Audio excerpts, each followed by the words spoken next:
Hi everyone, it's Jade from Boho Bookworm. Today I'm going to be doing the Try a Chapter tag, which was originally created by Amelia from Books Paradise. She is an absolutely wonderful booktuber. She is gorgeous.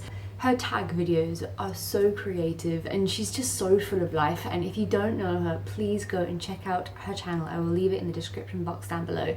Her chapter tag is something I've been wanting to try for ages. Basically the point is that you've got to choose about 5 books and you've got to give the first chapter of each book a read and see which ones you would like to read first. It is meant for, you know, if you have a couple of books that have been on your shelf for a while and you don't know which one to get to first. I'm kind of doing it for a different reason. I'm doing it because it is the 1st of December and I need to get my December TBR pile sorted, and I've finally accumulated enough books that I actually have absolutely no idea which one to start with. So I've chosen 5 from my pretty impressive pile of unread books now, which is really nice because when I first moved to Spain I had no unread books. Like I came here with about 3 or 4 books and I was miserable because I had nothing to read. I kept having to order things on Amazon and there was a big mess up because I was ordering from America and not England, and that was charging me a fortune, and I was a dumb blonde and didn't realise it, hence why one of the many reasons I decided to dye my hair dark. These are the 5 books that I have chosen to have a look at today and see which one I will like.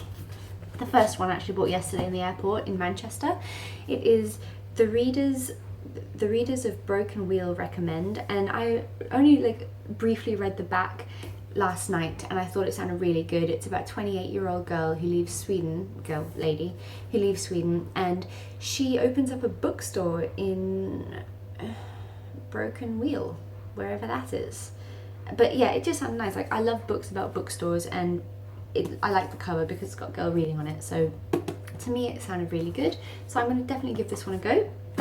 Then one that got a lot of hype over October was We Have Always Lived in the Castle by Shirley Jackson. I want to give this a read. It's nice and small, so I think it would be really good for me to read something so little because I'm really far behind on my Goodreads goal for the year as well. I'm supposed to be reading 50 books and I think I'm only on 31 or something at the moment. So yeah, I'm gonna read that. Not too sure exactly what it's about. It was mentioned in my book, Holding Up the Universe by Jennifer Neven. Then Frozen Charlotte by Alex Bell. This is a Zoella Book Club 2016 book, so it's getting a bit of hype and it looks super creepy. I have been writing a thriller for NaNoWriMo, so I'm really hoping to stay in the thriller mindset. So this one is about a girl that died, I think. Sophie arrives at this old schoolhouse to spend the summer with her cousins, and there's a few things that are a bit creepy. There's a girl with a room full of antique dolls, the girl that shouldn't be there, the girl that died. Warning, not for younger readers. So very excited to read the first chapter of this one. Then we've got Caroline Kepnes, You. I've been excited to read this book for absolutely ages. Stephen King has said that it's hypnotic and scary. Never read anything quite like it, so really excited for it. My boyfriend did try it out and he wasn't a fan, but I've heard great things, so I just think he's got horrible taste. Then the last book is Louise O'Neill's Only Ever Yours. I recently finished her book. Where is it? Somewhere up at the top there, asking for it, and that was fabulous. I gave it 5 out of 5 stars and I'm really excited to get more into her books. It's just, I think this one is a little bit different. I think it might be slightly dystopian, I'm not too sure. I can't actually read the backs of these books right now because I've got the flash on my camera and yeah, I'm a little bit blind, so I can't read what it says, but I know it's all about like the perfect girls and having to be a certain way from men or something, and they all live in like a I'm probably gonna get it so wrong, but something about like maybe they live in a big house all together, all these girls, and they have to be these perfect little Barbie dolls. So excited to give that a go because I really lately feel like, you know, I have had a lot of my ego and self-esteem knocked out of me, and this book might actually anger me because it's telling you to be a certain way. But yeah, so I'm going to give all of these a bit of a read and I will let you know what I think of them afterwards. The Readers of Broken Wheel recommend. and there weren't actually chapters in it. So it starts with a letter which is written by this girl called Amy, and it's all about this book by Louise May Alcott, who wrote Little Women.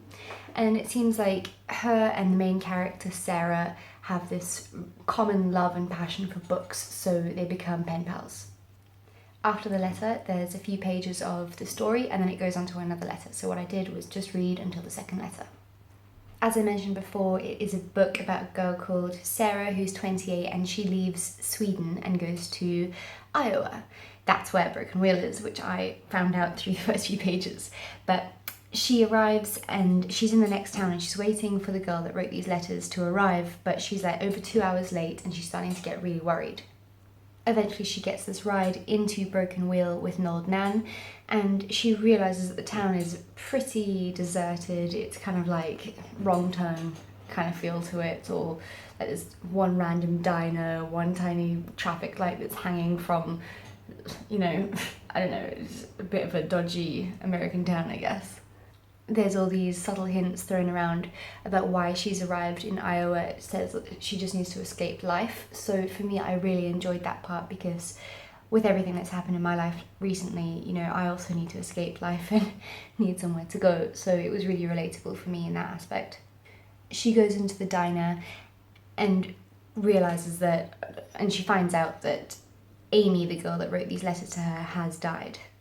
She gets taken to where the funeral is being held, and she meets Amy's family, or who I presume is her family, and they tell her, well, you know, Amy told us that nothing must change when you arrive, so you're going to be staying here, and then we'll figure out what to do with you tomorrow. So she's just kind of arrived at this funeral, and this dead person she's never met, you know, it's a bit wonky and twisty-turny, but I actually really enjoyed it. And yeah, I can actually imagine it being a movie, to be honest, so definitely one I want to continue. I wouldn't say the writing was like phenomenal, but it's an enjoyable chick lit as far as I'm concerned. And now I'm going to try Only Ever Yours by Louise O'Neill. Finish the first chapter of Only Ever Yours. All I can say so far is that it is extremely fucked up. The main character is called Frida, and she's really not happy with herself. She's got extremely low self-esteem. She is one of the Eves, which are a bunch of women that have been designed to become the perfect women. But you quickly realise that all of these girls are quite inferior, because none of their names start with capital letters, and they have to listen to messages while they sleep, just sort of telling them they are good, they are beautiful, they do what they're told, they are happy-go-lucky. It's sickening. They all believe that a man doesn't want a woman that thinks too much, and I don't know, it's just kind of left me with an angry feeling, but at the same time, the writing was beautifully done. It is elegant. It was descriptive, but not too much. I love Louise O'Neill's writing. I think that she is absolutely amazing. So I am excited to continue reading this one, definitely. And in a way, I guess a part of me did feel like I could relate to this book as well, because my boyfriend's just cheated on me with 7 women. Of course I'm feeling like my self-esteem has taken a ginormous knock. So, and I, you know, like the first couple of days after I found out, I wanted to, you know, be pretty and be happy and smiley and wear nice clothes and always wear makeup and just feel good. And that's not how it should be. I should be natural, I should be me, because I am enough. And these women don't think that they're enough, like I didn't either, and sometimes I still don't. I take it day by day. But so yeah, this book is definitely one that I would like to read. I just don't know if I'm in the right mind frame to be able to emotionally deal with it right now. Let's finish the first chapter of Frozen Charlotte by Alex Bell. Although I do feel like it was definitely meant for younger readers, it did give me the creeps. It starts out in this little restaurant where the main character Sophie is with a friend of hers called Jay, and he's downloaded this Ouija board app on his phone, and they decide to try and make contact with Sophie's little cousin who died in Scotland, and the reason being because she's about to go to Scotland for her holidays. The chapter is all about making contact with this spirit, and you know, one of the questions Jay asks the spirit is, when will I die? And the answer is tonight. And I think if anyone gets that answer, they're going to be freaked out.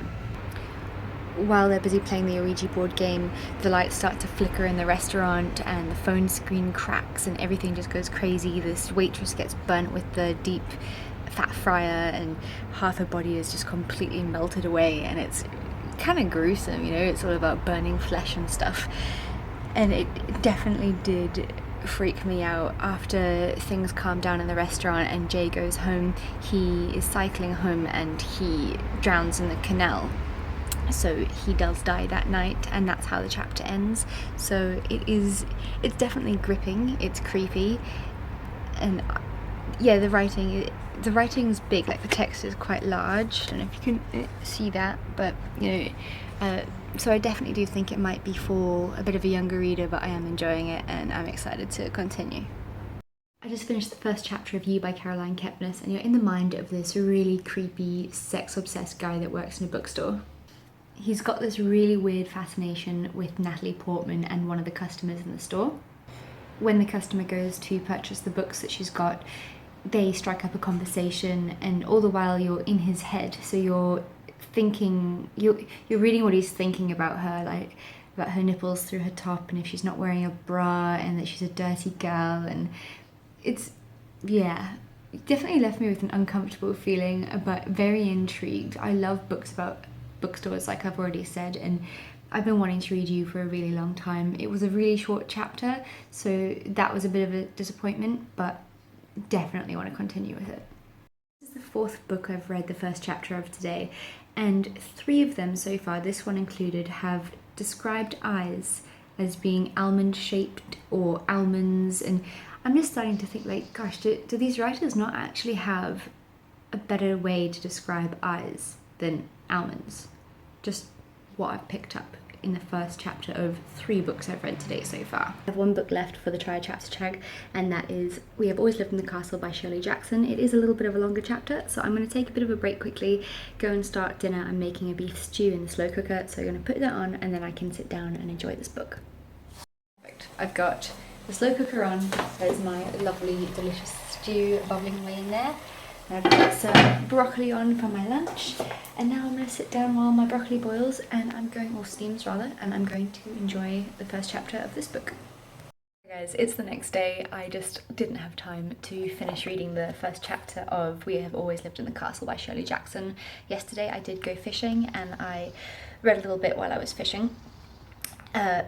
And then I finished it this morning. I have to go and clean 2 flats now, so just finished a few pages, and I've got a little bit of a, you know, confession to make. I have never read a classic before, and this was my first one. It's a modern classic. It was published in 1962, I believe, and I really enjoyed it. I'm actually impressed, and it's a different style of writing than, you know, from what I'm used to, and that's great. You know, get out of your comfort zone, read something different and new.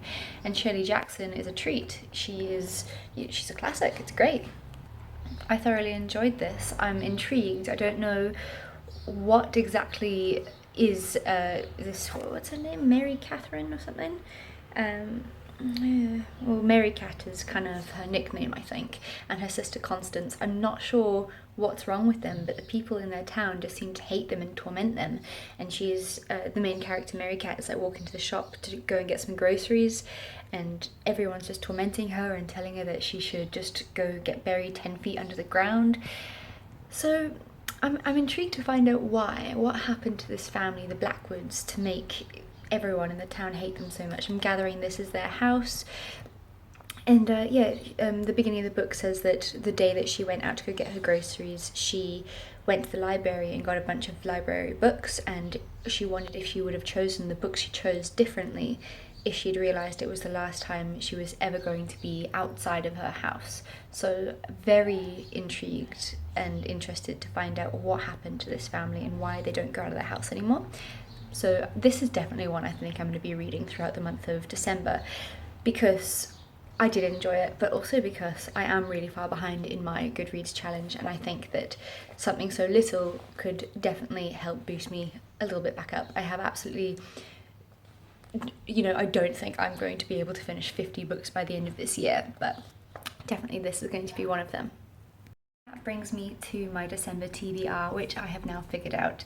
I'm currently listening to 2 books on Audible. The first is Dragonfly and Amber by Diana Gabaldon. I think I've got about 20 chapters to go. I'm really enjoying it. It's not as good as the first Outlander, but I will do a full review when I'm finished with it. The second book I'm listening to on Audible is Vagabonding, An Uncommon Guide to the Art of Long-Term Travel, which is by Rolf Potts.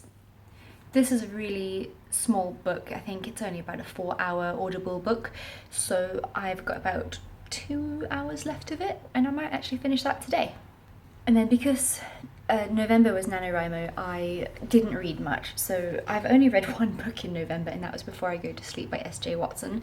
I'm not finished yet, I've got a little way to go, so I am going to be finishing this one off. I will do a review of it when I'm finished.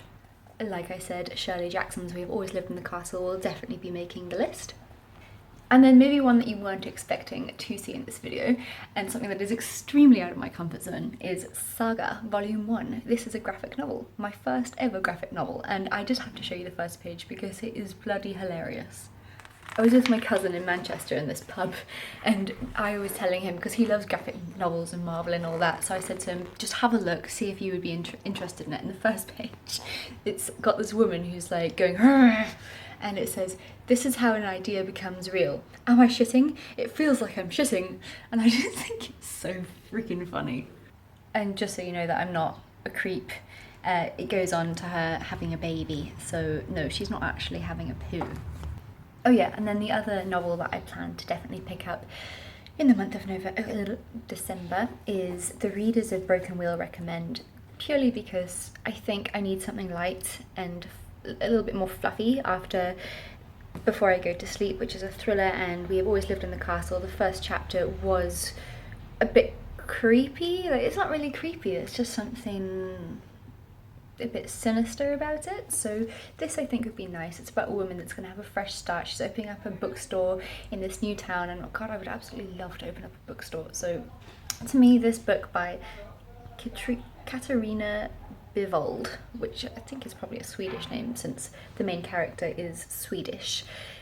Yeah, I just think that this would be a nice one. And sometimes I think that you've really just got to pick up a book that you've heard nothing about.